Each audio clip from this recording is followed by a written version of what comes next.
Quem está feliz com Jesus, aplaude o nome dele aí. Glória a Deus. Eu sei que com as máscaras é um pouco difícil poder falar, poder se expressar, mas você tem as suas palmas, você pode ficar à vontade. Você que está vendo essa transmissão, você pode estar aí no YouTube comentando, deixando seu pedido de oração. Gente, você tem aí um minutinho para você poder compartilhar essa live com mais alguém. Pega seu celular aí, manda pro WhatsApp para aquela galera lá, posta no Instagram, entra aí na live da igreja. Enquanto você está aí compartilhando essa live, eu queria te convidar você a abrir a palavra de Deus em Atos capítulo de número 17, Atos 17, versículo 28, é um texto muito conhecido, muitas camisas cristãs são feitas com essa passagem. A gente vai ler apenas a parte A do versículo, Atos 17, versículo 28, e depois de nós lermos e orarmos, eu queria que você continuasse com sua Bíblia aberta, para a gente poder passear pela palavra de Deus. A palavra de Deus diz assim, Atos 17, 28, porque nele vivemos e nos movemos e existimos. Eu vou ler novamente, porque nele, Jesus Cristo, o Rei dos Reis, Senhor dos Senhores, vivemos e nos movemos e existimos. Eu vou ler mais uma vez porque esse texto é muito poderoso. Porque nele, Jesus, aquele que tem um nome sobre todo nome, vivemos e nos movemos e existimos. Aplauda o Senhor por esse texto, porque esse texto é demais. Feche seus olhos, Pai, em nome de Jesus. Oh Deus, eu quero te pedir, Deus, algo real nessa noite, Deus. Oh Deus, eu quero, Deus, pedir algo não apenas real, eu quero pedir, Deus, algo palpável. Deus, eu não quero pedir apenas algo palpável, Deus, mas eu quero pedir, Deus, algo que nós possamos nos esconder, Deus. Como assim? Deus, um dia o Senhor desceu, Deus, lá na rua Azusa, e a nuvem da glória do Senhor encheu aquela igreja tão pequena, Deus, ao ponto de as pessoas verem uma nuvem dentro da igreja, e as pessoas não conseguirem ver o rosto das outras, pois a presença do Senhor foi tão grande naquele lugar, que o Senhor inundou e as pessoas ficaram prostradas ali, ó Pai. Deus, inunde esse lugar, inunde nossos corações, Deus, inunde as casas nessa noite, Deus, porque em Ti, Deus, vivemos, em Ti, Deus, nos movemos, e em Ti, ó Pai, existimos, para a honra e glória do Teu nome, amém. Eu queria falar um pouco do cara que disse esse texto. Paulo é o cara que fala que em Cristo, em Jesus, Ele existe, Ele se move e Ele vive. É interessante que antes de surgir o apóstolo Paulo em ser aquele cara que revolucionou, evangelizou a Ásia e foi o cara que pregou aos gentios, a gente tem que entender que houve um contexto antes, houve algo antes que aconteceu naquele tempo. E o que aconteceu foi o seguinte: um cara que ele não era pastor, ele não era apóstolo, ele era um cara cheio do Espírito Santo. E ele era um cara não apenas cheio do Espírito Santo, ele era um cara que pegou aquela presença de Deus e não guardou apenas para si, mas ele decidiu evidenciar isso para as outras pessoas. Lá no capítulo 7 de Atos, você vai ver um cara que foi o primeiro mártir da igreja, o nome dele é Estevão. E Estevão foi esse cara que começou a realizar maravilhas. Sabe o que é maravilha? Milagre. Milagre é uma cura. Milagre é Deus te abençoar. Milagre é Deus fazer você prosperar. É algo sobrenatural. Mas maravilha é algo muito maior que o milagre. Pensa comigo.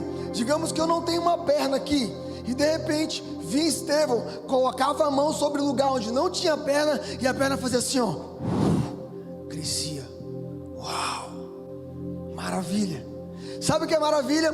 Maravilha é como quando Jesus ele pega 5 pães e 2 peixes, e ele parte o pão, e de repente o pão faz assim, ó, cresce. Uau, maravilha. Maravilha, ele é além do milagre. Estevão era o cara que realizava maravilhas no nome de Jesus. Aí esse cara, ele começou a pregar a palavra, e as pessoas começaram a se indignar com ele, porque ele realizava maravilhas no nome de Jesus. E aí ele foi parar diante de uma reunião cheio de sacerdotes, fariseus, e ele começou a provar nas Escrituras, ou seja, ele começou a provar no Antigo Testamento que Jesus era o Cristo.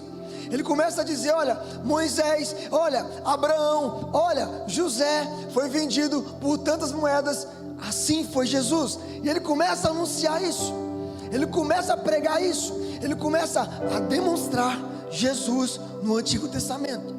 Aí sabe o que eu acho interessante? O texto de Atos 7 diz o seguinte: que as pessoas ficaram indignadas. Elas rangeram os dentes, Eneida, com muita raiva, ficaram com ódio de Estevão, ao ponto de pegar Estevão e olhar assim: ó, você é um cara blasfemo, de rasgarem as roupas de Estevão, de lançarem Estevão para fora e começaram a apedrejar Estevão.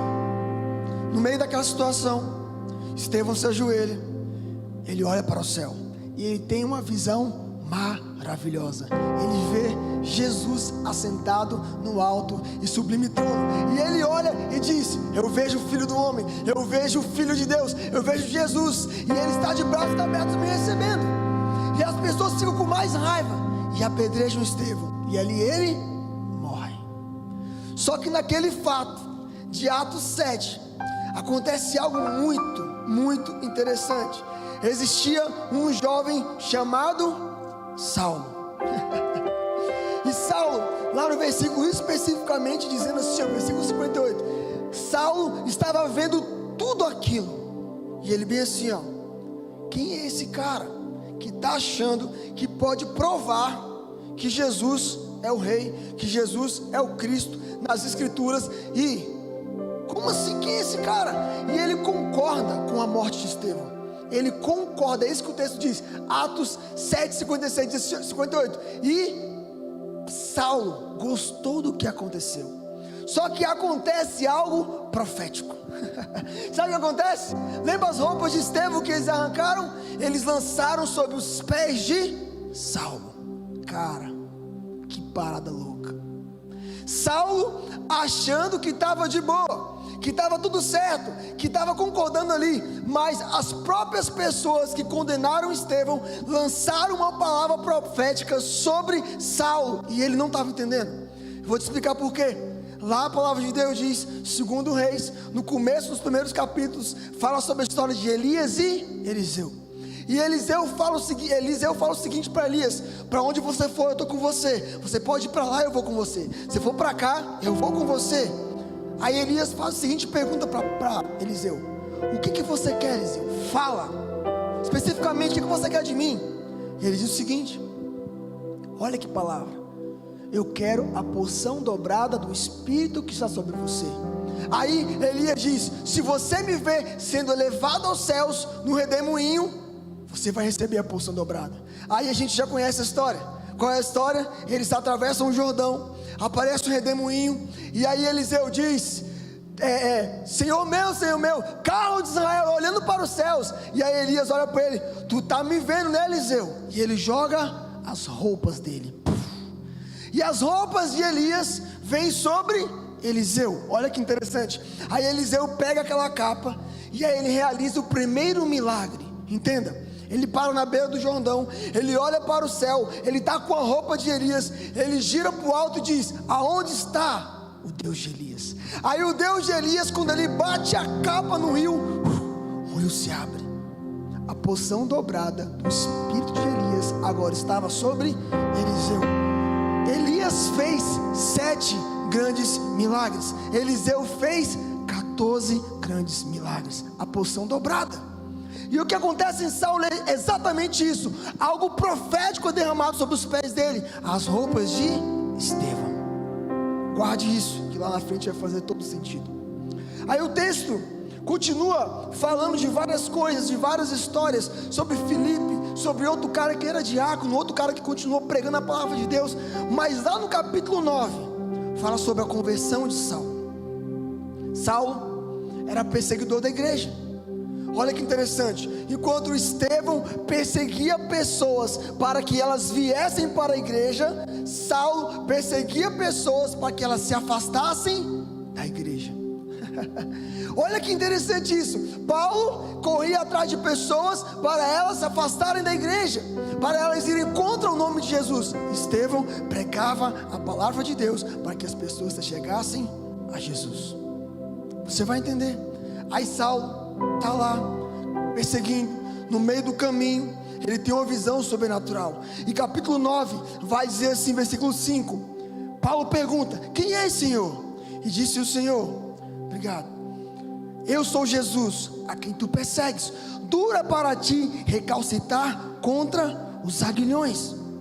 Porque esse texto, Jesus vira para Paulo e diz assim: Paulo, você está lutando contra a minha vontade. Já parou para pensar nisso? Vou te explicar o que é o aguilhão. Quem é que já foi na fazenda? Já viu um boi, uma vaca? É legal, né? Ela faz mu. Legal, né, a vaca? Mas a vaca, o boi, quando ele está teimoso, ele está teimando, o fazendeiro tem que adestrar. Ele pega um ferro com a ponta de garfo e fica cutucando a vaca. Vai, vaca teimosa. Anda para cá, anda para ali, anda aqui, até a vaca ficar obediente.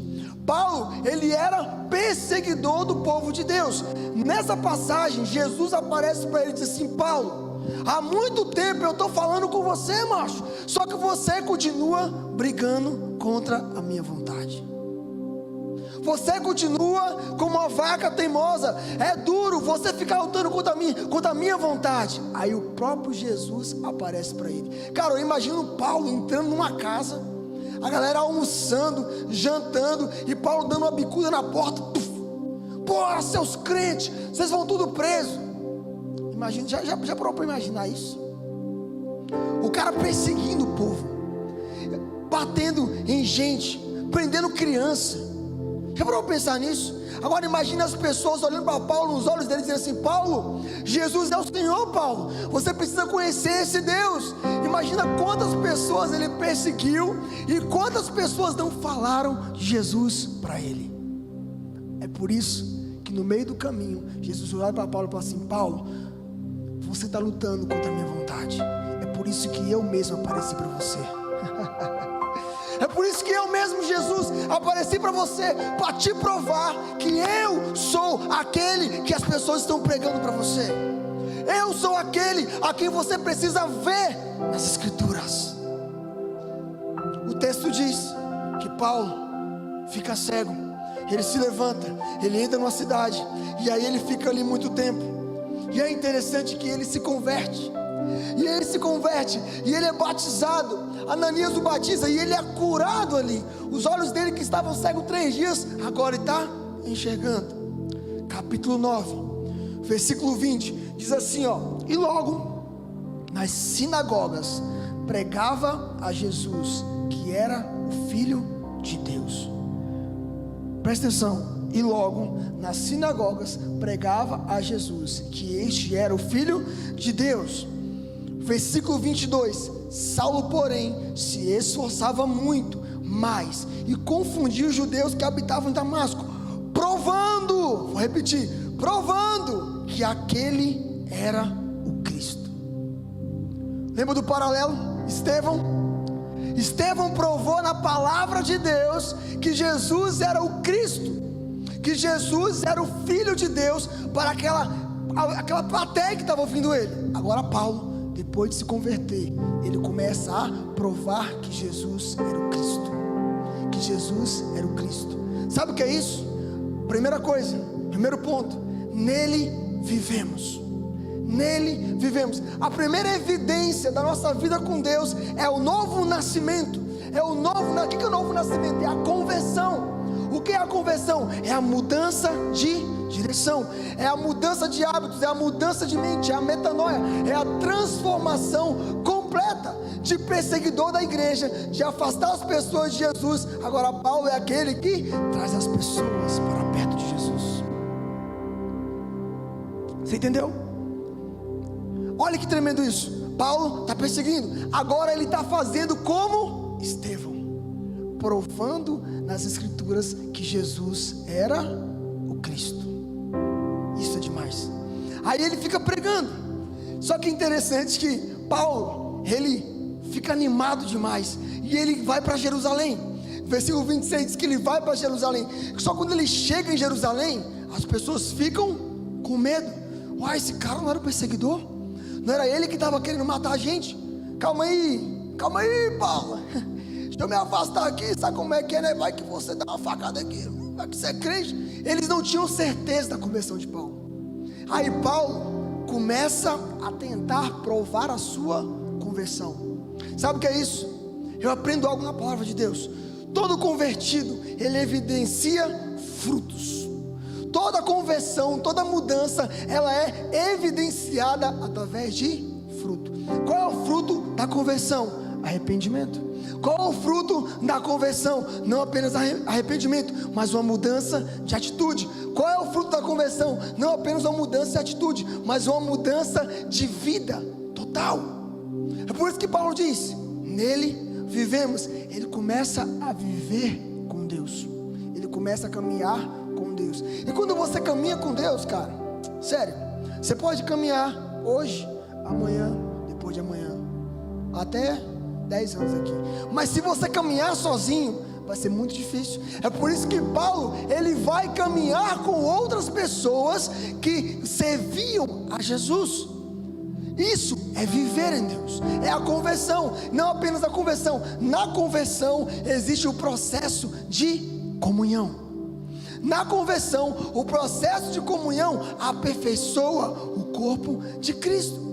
Você nasce de novo, você aceita Jesus, mas olha para a sua direita aí, ó. Olha para a sua direita, olha para a sua esquerda, olha para trás, dá uma olhadinha enquanto eu tomo água aqui. Olha para o chat, tem um monte de pessoas comentando no chat. Sabe o que significa? Comunhão. Se nós perdemos isso aqui, a nossa conversão fica afetada. Sabe por quê? Em casa a gente serve a Jesus, sim, mas quando a gente está junto com o corpo de Cristo, fala se não é muito bom adorar a Deus. Fala a verdade, é bom demais, é maravilhoso. Então Paulo começa a querer caminhar com a galera. Aí acontece algo, aparece Barnabé. Tadinho, Barnabé fica com pena de Paulo. Ô gente, coitado de Paulo, o cara está aqui, perseguidor, mas agora se converteu, ninguém acredita. E ele pega Paulo e traz Paulo para perto dele. Só que acontece uma coisa em todo esse processo de conversão: Paulo é ameaçado de morte. E aí pegam Paulo, versículo 30, diz assim, ó: pegaram Paulo e levaram Paulo para Tarso. Paulo era Paulo de Tarso, da cidade de Tarso. Sabe, muitas das vezes nós aceitamos Jesus, nós nos convertemos, nós começamos a caminhar com Deus, mas nós não entendemos que antes de realizar maravilhas, antes de sermos usados por Deus em tudo que Ele quer que nós cheguemos a ser usados, nós precisamos passar por um processo. Processo. Elton, já ouvi demais de processo, não aguento mais de ouvir de processo. Jesus, eu já estou saturado de ouvir de processo. Calma aí, eu vou te falar sobre uma parte do processo que talvez te ajude hoje. Paulo, ele volta para Tarso. Diga comigo, Tarso. Enche o peito, ultrapassa a sua máscara aí e fala comigo, Tarso. Aí, Tarso, ele volta para Tarso. Paulo de Tarso, a cidade de Tarso, ela era um lugar, historicamente, onde as faculdades da época, as grandes universidades, eram naquele lugar. Tipo assim, você entra na Asa Norte, a Asa Norte inteira é o UNB, não é assim? A Asa Norte inteira, tudo é o UNB. Pensa, Tarso, era um monte de faculdade, onde os estudiosos gregos estudavam, aprendiam métodos de estudos. Paulo volta para Tarso, a cidade de origem que ele foi criado. Só que lá na frente, Atos 22, vai falar que Paulo, não apenas ele foi educado em Tarso, ele também foi educado aos pés de Gamaliel. Sabe quem era Gamaliel? O cara mais top de conhecimento da palavra de Deus daquela época. O cara que conhecia, ele conhecia cada vogal da palavra de Deus. Paulo, ele aprendeu a métodos de estudo, ele aprendeu a estudar em Tarso, aonde ele foi criado. Mas uma parte da sua vida ele foi deslocado para Jerusalém e aprendeu as escrituras com Gamaliel. Eu vou te explicar isso aqui. Tarso significa métodos de estudos. Jerusalém, Gamaliel, significa as escrituras de Deus.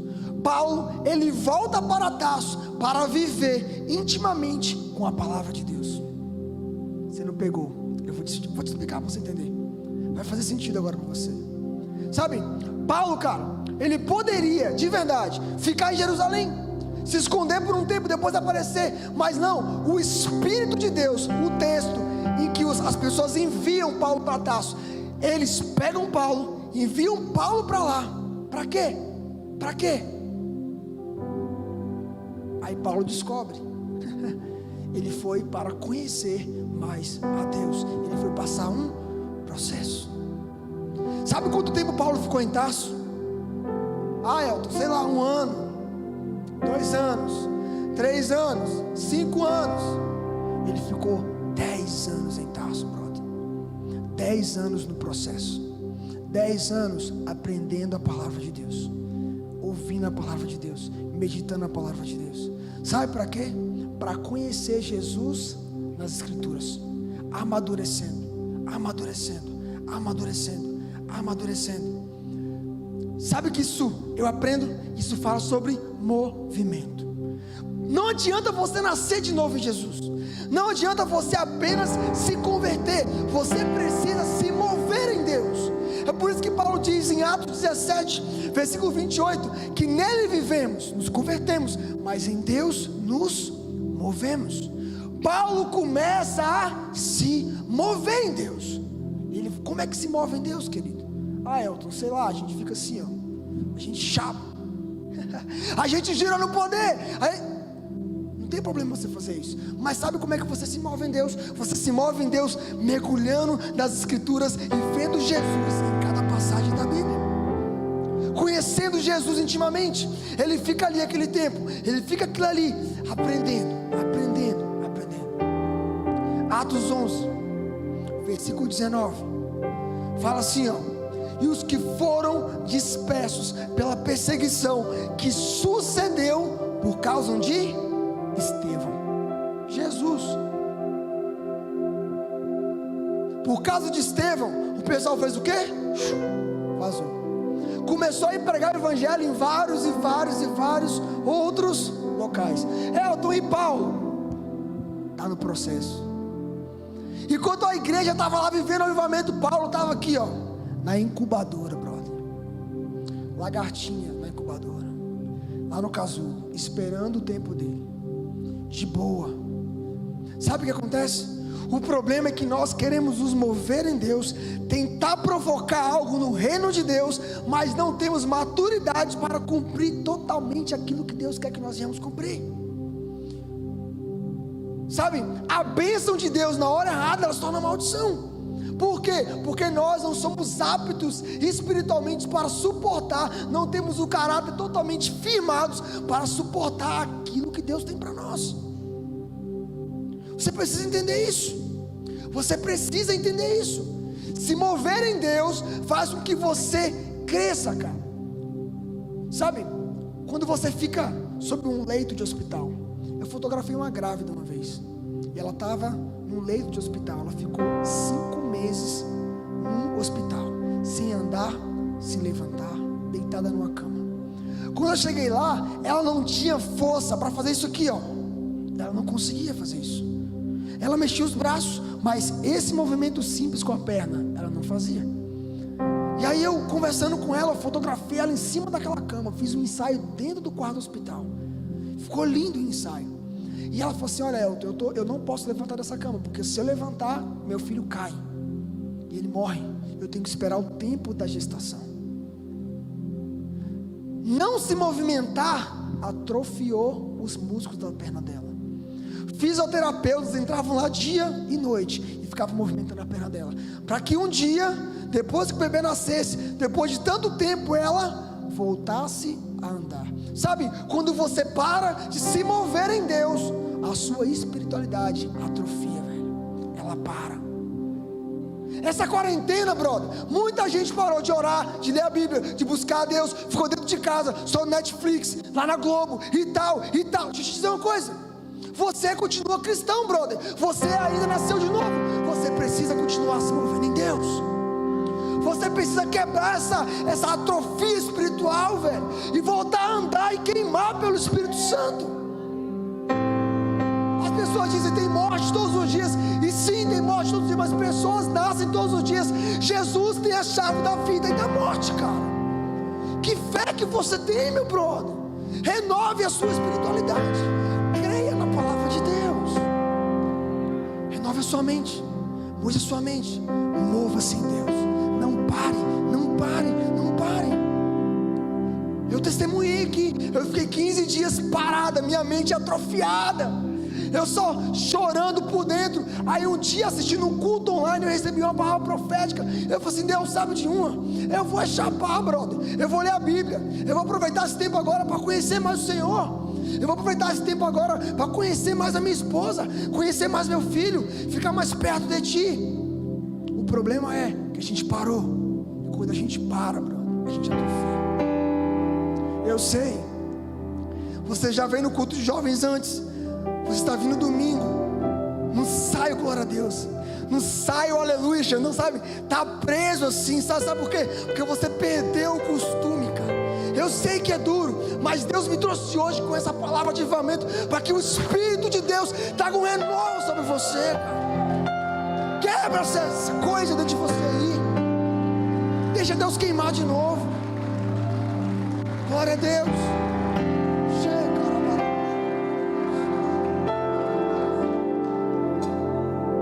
Aí o texto diz que por causa de Estevão, um avivamento começou a acontecer. Aí aparece uma cidade chamada Antioquia. Cara, o avivamento foi tão grande lá, foi tão grande, que os apóstolos foram lá para ver. E falou assim, ó, não é possível isso aqui. Isso aqui é de Deus demais. Aí os apóstolos voltam para Jerusalém e enviam Barnabé. Aí Barnabé chega no avivamento e olha e começa a pregar. Isso está lá em Atos 11, versículo 24. Barnabé era um homem cheio do Espírito, cheio de fé, e ele vê aquele avivamento. Sabe o que eu acho interessante? Toda pessoa que vive um avivamento, que vive algo sobrenatural de Deus, algo profético de Deus, ela não guarda para si, ela quer chamar as pessoas para viverem isso junto com ela. Toda pessoa que está cheia do Espírito, que está cheia do poder de Deus, ela não quer guardar para si, ela quer evidenciar isso. Sabe por quê? Aprenda algo. Existe uma diferença no reino de Deus. No mundo, as pessoas vivem exibicionismo. Sabe o que é exibicionismo? Isso aqui, ó. No Instagram, a pessoa posta uma vida que ela nem tem. Exibicionismo. Calma aí, não fica chateado comigo, que eu vou te explicar. Romanos 8:19 diz que o universo anseia pela manifestação dos filhos de Deus. Calma aí, não dá glória a Deus não, você vai dar agora. No mundo, as pessoas se exibem. No reino de Deus, os filhos de Deus manifestam a natureza de Deus. Você precisa manifestar essa natureza. E a natureza de Deus é: venham, se encham, espalhem o reino. Venham, se encham, transbordem e espalhem o reino. Barnabé chega naquele lugar, e aí ele para. Ah não, eu tenho que ir lá, cara, eu tenho que ir lá em Tarso. Aí ele vai lá em Tarso. Imagina a cena. Ele chega num lugar, tem um monte de tenda pré-montada. Para quem não sabia, Paulo fazia tendas. Ele devia ter olhado assim: vou de casa. Aí sai um cara desse tamanho, baixinho, calvo. Há quem diga que ele era manco de uma coxa. Barnabé, meu brother. Imagina os dois se abraçando. Entra aqui, cara. Eles trocando ideia, começam a trocar ideia. Aí eu imagino o Barnabé olhando dentro dos olhos de Paulo.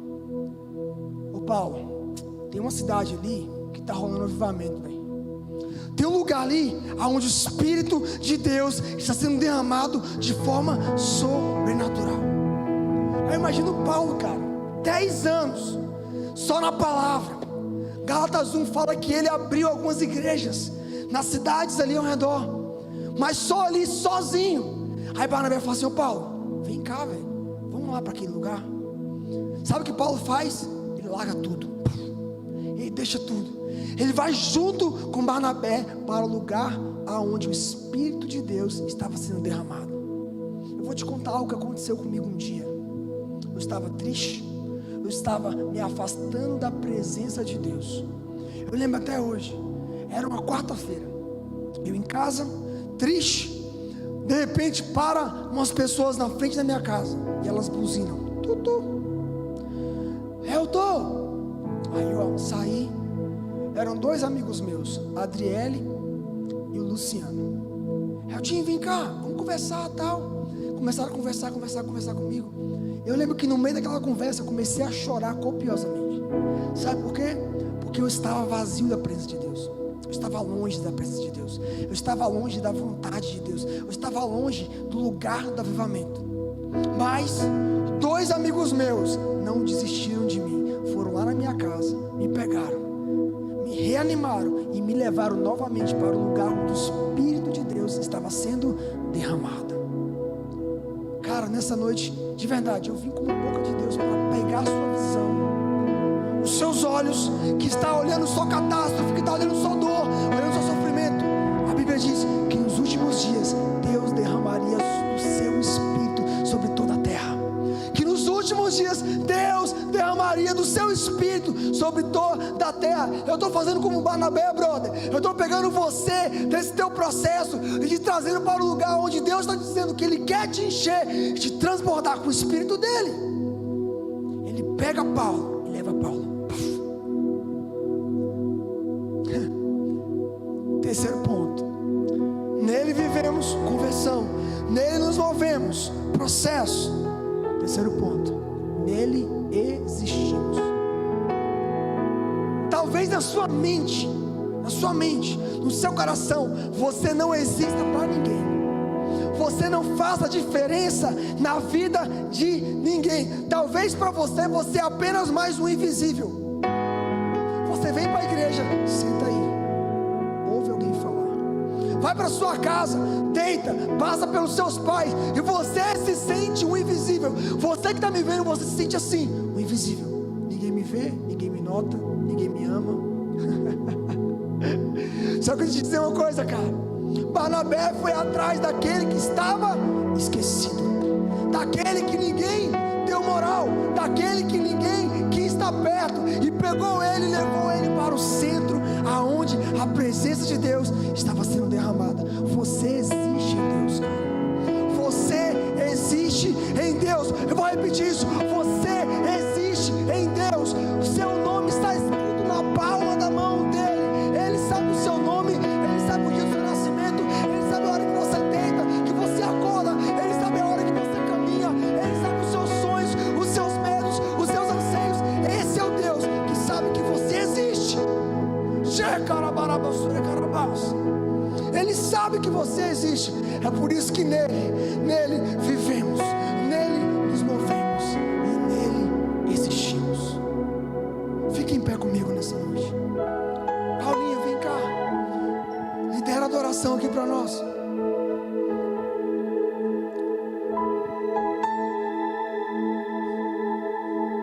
Atos capítulo 13 fala que na igreja em Antioquia havia um grande mover do Espírito, mas era muito derramar de Deus, muito. Milagres e maravilhas aconteciam, muitos milagres e maravilhas.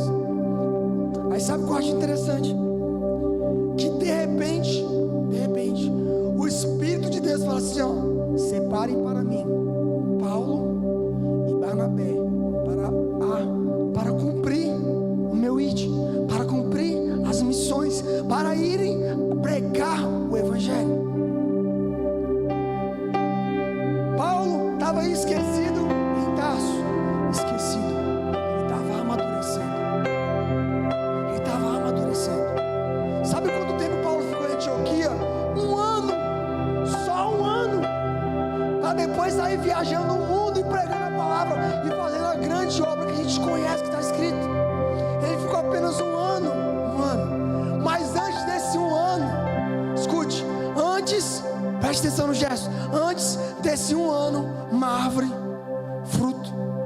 Paulo ficou 10 anos criando raízes. Oh, aleluia, Deus. Ele ficou 10 anos criando raízes profundas, para que quando ele chegasse no lugar que Deus quisesse que ele chegasse, ele teria autoridade para pregar para reis, para pregar para pessoas poderosas, no nome de Jesus. Sabe por quê? Porque ele tinha raízes na palavra, raízes em Jesus. Nesses 10 anos, Paulo voltou uma vez de Jerusalém, uma vez. Gálatas capítulo 1 fala sobre isso, depois você pode ler na sua casa. E ele andou com um cara, um apóstolo. Ele não andou com vários apóstolos, não, ele andou com um cara, ele andou com Pedro, cara. Ele ficou 15 dias, não foi um mês, 2 meses, ele ficou 15 dias com Pedro. Sabe quem era Pedro? Ele era um pescador. Ele não tinha conhecimento nenhum da palavra. Ele era um cara nécio. Ele era um cara que apenas andou com Jesus. Paulo ficou 15 dias com Jesus, com Pedro. 15 dias com Pedro. Mas os 15 dias que ele ficou com Pedro foi como se ele tivesse ficado 15 dias com Jesus. Você não entendeu? Eu vou te explicar. Um dia Pedro estava pregando junto com João, e as pessoas prenderam Pedro e bateram. Aí Pedro começou a pregar a palavra para eles. Sabe o que aconteceu? Preste atenção no que aconteceu. As pessoas olharam uns para os outros e disseram assim: esses caras não têm capacidade de falar assim, mas esses caras andaram com Jesus. É a única forma deles serem transformados dessa forma. Pedro andou com Paulo 15 dias, e foi suficiente para Paulo lá na frente dizer que me imitem como eu sou imitador de Cristo. A vida de Pedro refletiu para Paulo totalmente quem Cristo era, cara. Sabe, a maturidade, o processo, ele te prepara para você viver coisas grandes em Deus. Mas entenda, você só viverá coisas grandes em Deus a partir do momento que você se parecer com Jesus. Coloque a sua mão sobre o seu coração.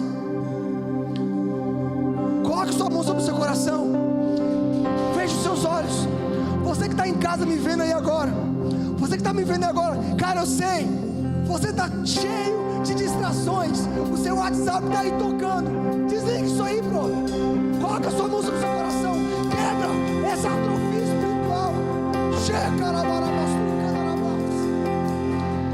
Jovem, adolescente que está aqui agora, comece a orar. Peça a Deus. Vem com algo novo, Espírito Santo.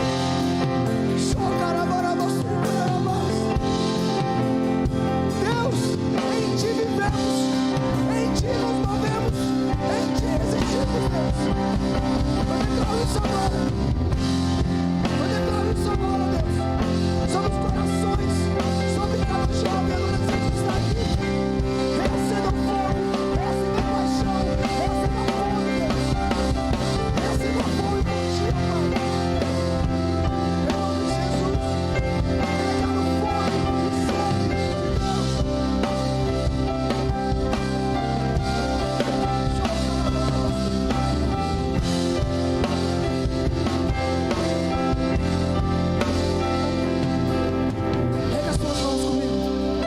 Rega as suas mãos comigo.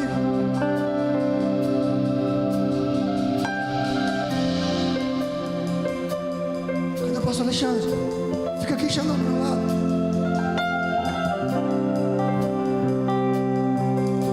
Ore em línguas estranhas. Você é batizado com o Espírito Santo. Você não perdeu isso. Você não perdeu o dom do Espírito. Chega na nossa